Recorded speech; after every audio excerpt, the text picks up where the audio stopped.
Здравствуйте, уважаемые участники вебинара. Сегодня с вами мы, Карепина Наталья Александровна и Скорнякова Елена Васильевна.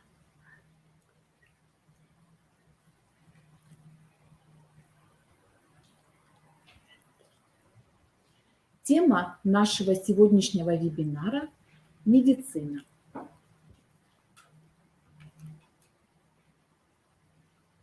Немножечко истории. Жан-Марк Гаспар Итар и Проспер Маньер – пионеры использования жестового языка в медицине.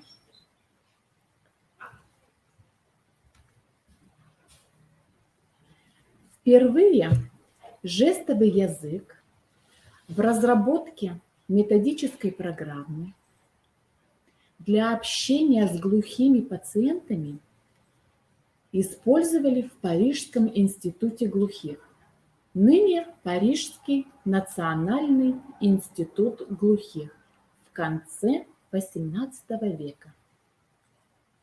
У истоков этой инициативы стоял доктор Жан-Марк Гаспар Итар,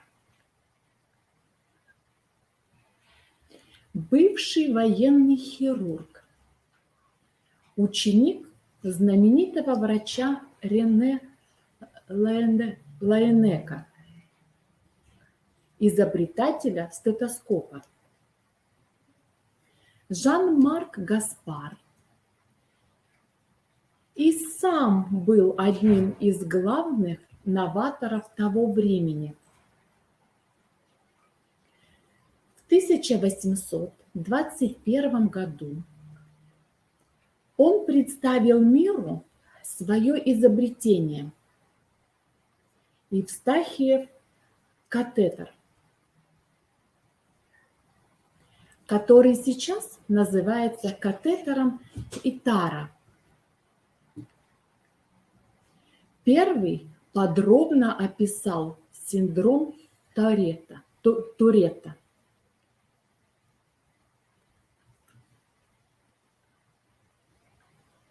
Для нас Жан-Марк Гаспар Итар известен тем, что отлично владел жестовым языком, преподавал глухим и постоянно пытался реализовывать свои идеи на практике в самых необычных медицинских случаях. Например, хорошо известен его эксперимент с пациентом-мальчиком по имени Виктор, французским Маугли. В 1800 году Итара назначали врачом в Парижский институт глухонемых. Сейчас данный термин вышел из потребления. И там он развернулся, разработав свой авторский курс по общению с глухими пациентами на жестовом языке.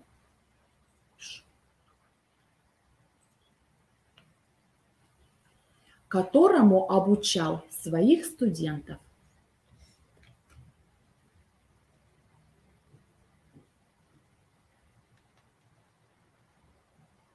Проспер Маньер был разносторонней личностью. Зарекомендовал себя как талантливый ботаник, археолог, знаток античной поэзии и истории.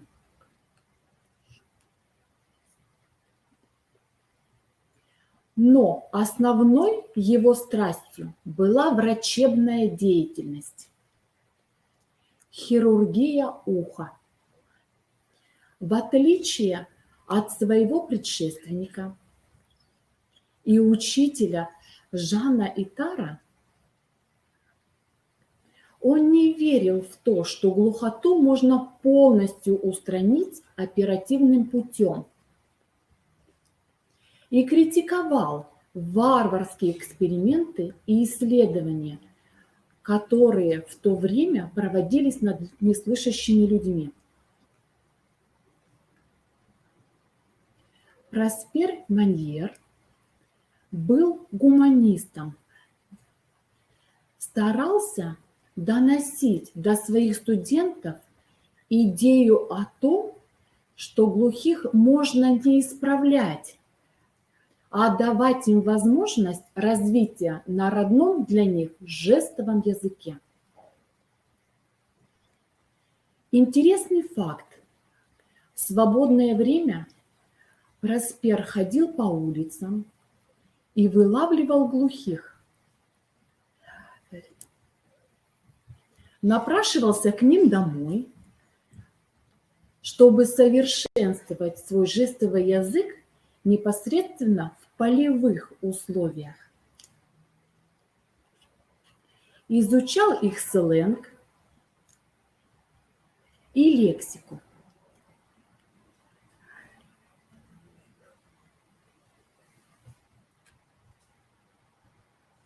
Итак, зададимся вопросом, зачем же медицинским работникам базовый курс жестового языка?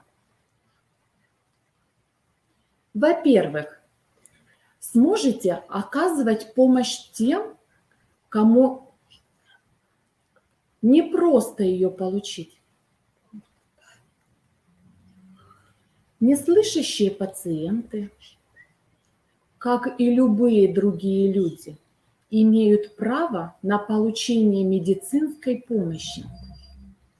Понимать глухого человека – это один из способов обеспечить защиту этого права. Обращаясь с неслышащим пациентом на его родном языке, вы можете лучше объяснить ему диагноз, дать врачебные рекомендации и сообщать выбор правильного решения о курсе лечения, которое приведет к наилучшему эффекту. Во-вторых, значение основ жестового языка улучшит ваши коммуникативные и когнитивные навыки.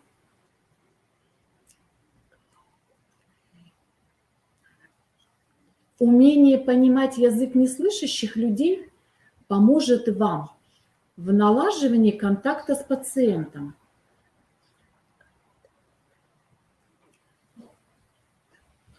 Согласитесь, успешное общение между доктором и пациентом – это всегда вопрос доверия, уверенности в том, что тебя поняли правильно.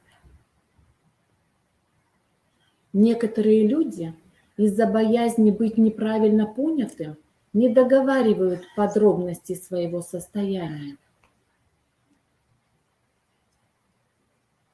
или замалчивают интимные моменты. Изучение нового языка полезно для самих медиков. Это отличное упражнение для мозга. Давно известно, что развивая себя лингвистически, вы стимулируете познавательную гибкость, а также абстрактное и критическое мышление.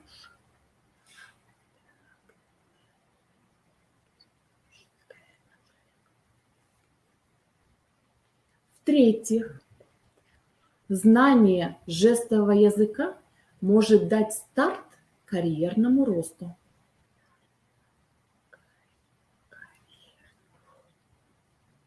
Формально способность понимать и использовать жестовый язык не является требованием для приема на работу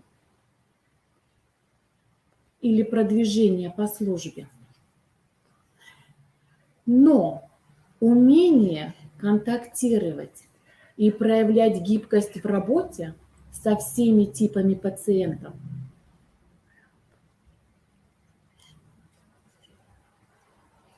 В том числе и с неслышащими, может дать вам огромное преимущество и сделать вас уникальным специалистом.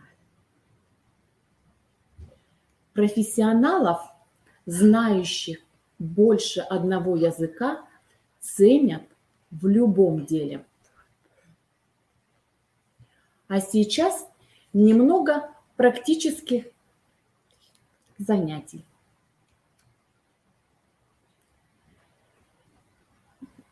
Объясним, да, и покажем жестами некоторые медицинские термины. Аборт. Попробуем повторить вместе. Алкоголизм. Давайте попробуем повторить вместе.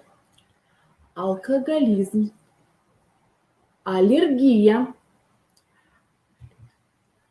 Повторим вместе. Аллергия. Анализ крови. Этот термин может использоваться в 3 вариантах. Анализ крови. Или, повторим вместе, анализ крови. Или, попробуем повторить вместе, анализ крови. Анализ мочи. Повторите вместе с нами. Анализ мочи. Анализ кала. Попробуйте повторить. Анализ кала. Анестезия тоже употребляется в 2 вариантах.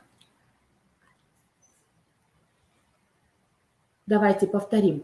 Анестезия местная. Или анестезия общая. Аптека. Давайте попробуем повторить. Аптека.